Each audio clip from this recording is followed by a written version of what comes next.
What's going on, guys? Welcome back to another video. Today we are in Connecticut and we're in a studio called Studio 52 North. I'm here with Sam and Miguel and we photographed a model today, which is something that Sam and I don't normally do. Miguel is definitely more well-versed in this. But basically we had this entire space to our disposal and the three of us were taking photos of the same model. So it was three of us, like three different minds thinking completely differently, trying to photograph the same model differently. And it's definitely a challenge because we're in a small space, we're all kind of trying to cram in to get very similar photos, but we have giant natural light. As you can see, the windows are spilling in so much natural light. So we kind of just had to work with what it was giving us. And as the day went on, the shadows grew longer and longer, so it did make things a bit difficult. I'm gonna let Miguel and Sam go over the lenses, the cameras they used, and the decisions that they made throughout the day because, like I said, the lighting changed a lot. I did take some photos as well, but I'm gonna leave it to them. So let's hear from Miguel first.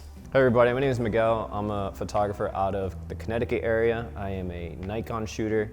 I shoot with the Nikon Z6 II with the 24-70 lens. Today was a nice, fun shoot. Nothing business, but just wanted to come out here, shoot a bunch of stuff, have fun with it, and literally it was the first studio that I haven't shot in before. The model never shot with her before, so really it was just a wing it type shoot, but obviously those usually end up turning out the best. And we got some pretty cool shots. The ideas just kept flowing. So I recently just got this 24-70 lens. Previously, I did have a 35mm, a 50mm, and a 85mm. And since now I want to focus more on weddings, the interchanging of lenses was that split second that I need just to, anything can happen, can miss something. But the 24-70 is very versatile, and I like how you can get really up close and tight with it, and then also go very wide with it as well, really covering your ranges that you need. Obviously the sun is setting a little bit, so you really got nice shadows on the floor. We kind of utilize that. Getting a nice clean image, but just really just using the shadows and making the image more appealing to the eye, giving different shades of it. But as far as lighting, we just had a few lights set up with the white backdrop and came out really nice. Nice clean shots, but mostly using the shadows and everything just to make a more appealing image. So one of my favorite photo spots is actually right behind me. Obviously we have the nice wood floor, but then also the light from the window came through, had the nice shadows on the floor, and we were able to do a bunch of different looks like that. That was probably my favorite spot and probably one of my favorite photos from the whole day. Hey guys, Sam here. I'm one half of SeaMount Media. Yeah, today was really fun. I honestly didn't know there was gonna be a model here today, and that was unexpected, but I'm glad we had the opportunity to shoot that. So today, my focus was getting some shots that could be, in a magazine or something like that.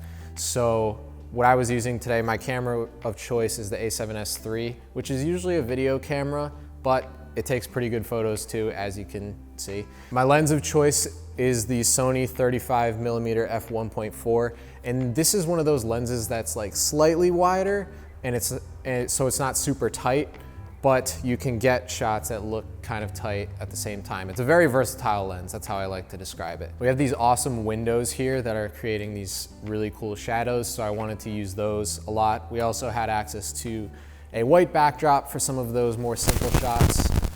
And I was just trying to use anything in the room, make the model interact with those things. Like there's an old-fashioned telephone here, so we took some shots of her there. I thought those came out really cool. There were some, I guess, masquerade ball type masks that we had her play around with.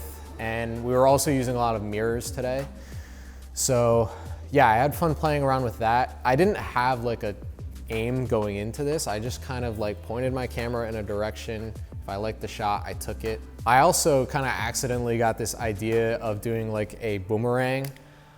So what I did, I sat on this swing right here and I flipped my camera into high-speed burst so that I could take a lot of photos very quickly, so that it was almost as fast as like a moving video. And what I did was I basically just swung on the swing towards the subject, had the subject do a little move, And basically I can make this cool little looping video boomerang type thing by doing that move. That was totally by accident.